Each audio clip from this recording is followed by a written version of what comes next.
Guys, I'm going to be making a spaghetti bolognese in beef today, and if you want to follow the recipe, all you have to do is log on to Ifnatcancook on Facebook, Instagram and YouTube.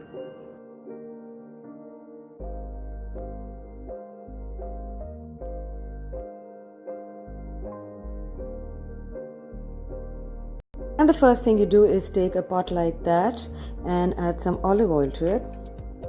I'm only using about 500 grams of minced beef, so I'm going to be using about 4 tablespoons of olive oil. Chopped up a medium-sized onion, and I've chopped up a little bit of celery, that would be about a tablespoon, and I have chopped up a lot of garlic, that's 2 tablespoons of garlic. So I'm going to start off with sauteing the chopped onions first. I don't know if anybody does this, but I like to add 2 bay leaves to my spaghetti bolognese. I feel that bay leaves also has many health benefits, along with adding a certain taste to a lot of sauces. You don't have to brown the onions too much. At this point you can add the garlic and the celery.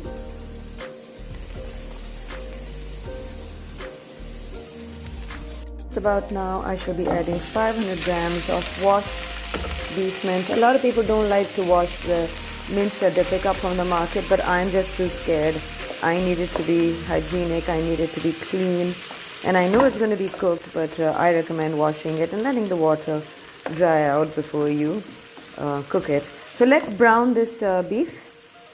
I had a tip for you guys. Before the water dries out, you have to separate the beef mince pieces. Otherwise what happens is you end up with little hard pieces that haven't cooked evenly. So this is what I do. I don't know about you guys, but I have to do a little bit of extra work at this point just to separate it while I'm browning it. Next ingredient is grated carrots. I'm just going to be using 2 small ones. Grated carrots are an integral part of the real deal of bolognese. Many people don't use it, that's perfectly fine, but I think it adds an element of sweetness to it, along with the onions and a little bit of sugar that I shall be adding later on. It's browned pretty well, and at this point we're going to be adding the grated carrots. I feel like the food that you make turns out even nicer when you saute it really well. So a well browned mince makes a better sauce. Okay, let's season this. I've used 1 teaspoon sugar, a little over 1 teaspoon salt,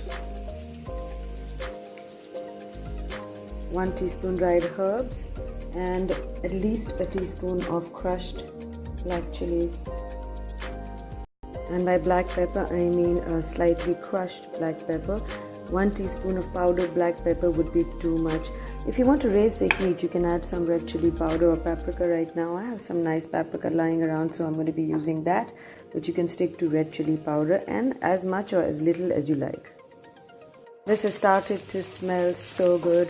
The next ingredient I'm going to be adding is 4 chopped tomatoes, and to increase the intensity of the tomatoes I'm going to be adding canned chopped tomatoes. I believe those are more intense than the fresh ones, but if you don't want to use canned products, you could just go ahead and use at least 8 tomatoes in this or more. I've added the tomatoes, and I'm also going to be adding the canned tomatoes with this. Look at the color. Lower the fire and give the tomatoes a chance to integrate with the mince. So cover and cook that for about 10 minutes. I've lifted the lid, raised the fire, and I'm just trying to crush the tomatoes and sauteing it a little bit till the oil rises. And after all that browning, the oil has risen to the top. This is nearly ready, except as a Pakistani, I must add 1 ingredient. That might not make many Italians happy, but I've got to add a tablespoon of tomato ketchup. And then I'm going to be adding some red wine vinegar. You can add any vinegar. A tablespoon of that. And then I also have some pasta reserve water. I made the spaghetti and I had reserved a mug of water, which I'm going to add to this, not all of it. I'm going to bring this to a boil, and then I'm going to check for seasoning, as in salt, pepper, chili, sugar, and I shall adjust. Feel like adding a little bit of garlic powder, half a teaspoon, and top it up with some more herbs before serving this, and also Parmesan cheese. I had covered that for a little bit for the flavors to infuse again, and I think it's ready, and I'm going to turn the fire off. The spaghetti bolognese is ready to be eaten. I hope you guys like this recipe.